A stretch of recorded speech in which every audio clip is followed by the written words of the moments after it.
वन्दे विष्णु भवभयहरं सर्वलोकैकनाथम्।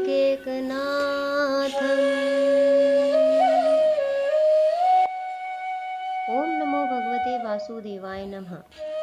यज्ञदान तपः कर्म न त्याज्यम कार्यमेव तत्।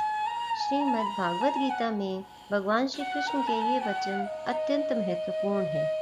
यज्ञ, दान और तपरूप कर्म ये किसी भी स्थिति में त्यागने योग्य नहीं है, अपितु कर्तव्य रूप में इन्हें अवश्य करना चाहिए। शास्त्रों में तप के अंतर्गत व्रतों की महिमा बताई गई है। सामान्यतः व्रतों में सर्वोपरि एकादशी व्रत कहा गया है।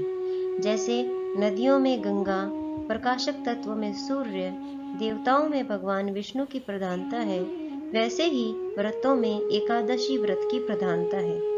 एकादशी व्रत के करने से सभी रोग दोष शांत होकर लंबी आयु, सुख शांति और समृद्धि प्राप्ति तो होती ही है, साथ ही मनुष्य जीवन का मुख्य उद्देश्य भगवत प्राप्ति भी होती है।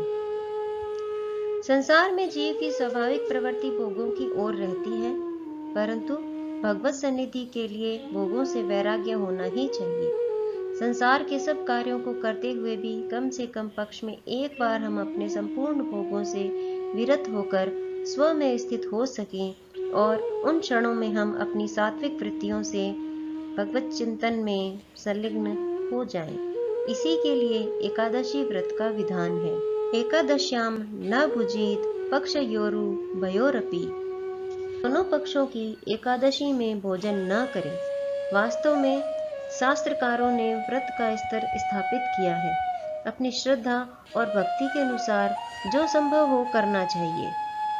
निर्जल व्रत, उपवास व्रत, केवल एक बार अन्न रहित दुग्धादि पेय पदार्थ का ग्रहण, नक्त व्रत, दिन भर उपवास रखकर रात्रि में फलाहार करना, एक भुक्त व्रत, किसी भी समय एक बार फलाहार करना, असक्त, वृद्ध, बालक और रोगी को भी जो व्रत न कर सके यथासंभव अन्न आहार का परित्याग तो एकादशी के दिन करना ही चाहिए। एकादशी देवी का प्रादुर्भाव मार्गशीर्ष मास के कृष्ण पक्ष में हुआ।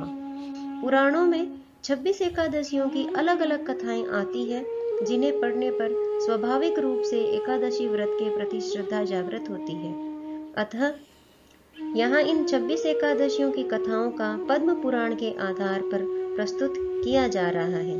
आशा है सभी श्रोतागण अवश्य लाभान्वित होंगे तथा जीवन पर्यंत एकादशी व्रत का संकल्प लेकर स्वयं को कृतार्थ करेंगे। ओम नमो भगवते वासुदेवाय नमः। पुरुषोत्तम मास द्वितीय पक्ष की कामदा एकादशी का महात्म्य। पुरुषोत्तम मास के द्वितीय पक्ष की एकादशी का नाम कामदा है। जो श्रद्धा पूर्वक कामदा के शुभ व्रत का अनुष्ठान करता है वह इस लोक और परलोक में भी मनोवांछित वस्तु को पाता है। यह कामदा पवित्र, पावन, महापातक नाशिनी तथा व्रत करने वालों को भोग एवं मोक्ष प्रदान करने वाली है। कामदा एकादशी को विधि पूर्वक पुष्प, धूप, नैवेद्य तथा फल आदि के द्वारा भगवान पुरुषोत्तम की पूजा करनी चाहिए।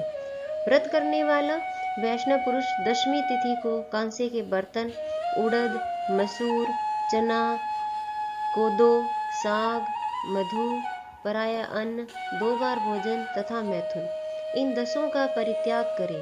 इसी प्रकार एकादशी को जुआ, निद्रा, पान, दातुन, पराई निंदा, चुगली, चोरी, हिंसा, मैथुन, क्रोध और असत्य भाषण, इन 11 दोषों को त्याग दे तथा द्वादशी के दिन कांस का बर्तन, उड़द, मसूर, तेल, असत्य भाषण, व्यायाम, परदेश गमन, 2 बार भोजन, मैथुन, बैल की पीठ पर सवारी, पराया अन्न तथा साग, इन 12 वस्तुओं का त्याग करे।